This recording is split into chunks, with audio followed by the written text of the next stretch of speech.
Now, I don't think it's any surprise that Democrats have a slight issue knowing how to fight back. But what they just did in Maine is far and away the strongest thing I've seen the left do in a long time. So here's the deal. Right now, Nebraska's electoral votes are divided by congressional district. The red state has 5 electoral votes in total, but one of those votes is awarded to the winner of the very blue Omaha district. In 2020, Trump took 4 electoral votes in the state, while Biden took 1. But now, Republicans, always looking for ways to rig elections in favor of their God King, have begun calling for Nebraska to switch to a winner-takes-all system, wherein Trump would almost certainly win all 5 electoral votes. The state's governor, Republican Jim Pillen, has signaled an openness to calling a special legislative session dedicated solely to changing the state's electoral vote allocation, saying, "I am steadfast in my commitment to get winner-take-all over the finish line, thereby honoring our constitutional founding, unifying our state, and ending the 3 decades-old mistake of allocating Nebraska's electoral votes differently than all but one other state." Here's why this is so critical. This is a 2024 map where Nebraska goes fully red. Let's say Trump narrowly wins Arizona and Nevada, while Biden narrowly wins Wisconsin, Michigan, and Pennsylvania, the states that form the blue wall, which are normally enough to solidify the win for Biden, for any Democrat. If Nebraska goes winner takes all, then suddenly the race becomes 269 to 269, which means it's a contingent election and it's up to the state delegations to choose a winner.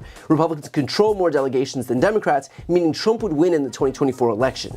All of which is to say, Nebraska pulling such a stunt would have a major ramification, and it would mean that Biden would have to win Wisconsin, Michigan, Pennsylvania, and Nevada or Arizona. Not great news for an election that is already way too close for comfort. But here's the good part. The state House Majority Leader in Maine, the other state that awards electoral votes by congressional district, and where Donald Trump took 1 of the state's 4 electoral votes, came out and said that if Nebraska's Republican governor signs legislation making the state winner take all, then Maine would have no choice but to respond by making that state winner take all too, virtually guaranteeing that Trump loses the lone electoral vote there. She issued the following statement, quote, "Voters in Maine and voters in Maine's 2nd congressional district value their independence, but they also value fairness and playing by the rules. If Nebraska's Republican governor and Republican-controlled legislature were to change their electoral system this late in the cycle in order to unfairly award Donald Trump an additional electoral vote, I think the Maine legislature would be compelled to act in order to restore fairness to our country's electoral system. It is my hope and the hope of my colleagues in Maine that the Nebraska Republican Party decides not to make this desperate and ill-fated attempt to sway the 2024 election." That is huge news. It means that any Republican effort to help Donald Trump by changing the rules in the 11th hour in an effort solely to help him would immediately be counteracted by a Democratic-controlled legislature and a Democratic governor who have signaled in no uncertain terms that they would serve as a bulwark against Republican overreach. That is 100% the kind of leadership that we need against a Republican Party that has opted to thwart democracy at every turn. And by the way, it speaks volumes that this is one of the people on the right who was fighting to make this scheme a reality. I believe that we are currently being controlled by a small minority. And their time is coming up. And our vessel to get them out of power, our communicator, our fighter, needs our help.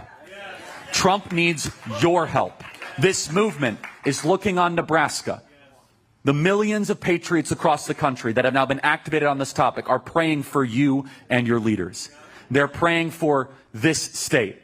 And I have full confidence that this beautiful, beautiful place, with some of the greatest people on God's green earth, are going to step up boldly and courageously and get this done. That's right. Charlie Kirk, an internet provocateur and election denier, is now directing the Republican Party's efforts to sway the election in Trump's favor.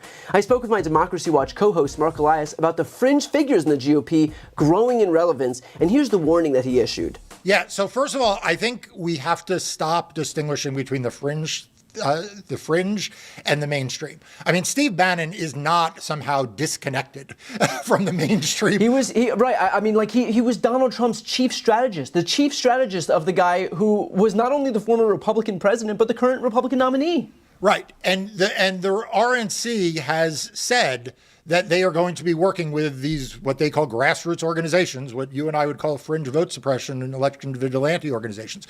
So I think that's number one. Number two, the term poll watcher, it really doesn't apply to what Republicans have in mind. I mean, historically, in past years, yes, you had people who would watch what was going on. They were there to observe, and that's it. What but they likely weren't armed with an AR-15 and a bulletproof vest. Right, and they were not videotaping people. They were not following people out to the parking lots. They were not suing for the right to harass election workers, and they were not there to gum up the works. We know that the Republican plan for 2024 is to make it harder to vote and easier to cheat.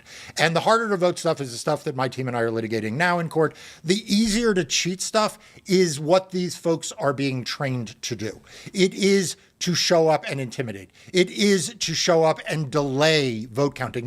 You and I have talked about this before. How many times have we heard them say they think all the ballots need to be counted on election day?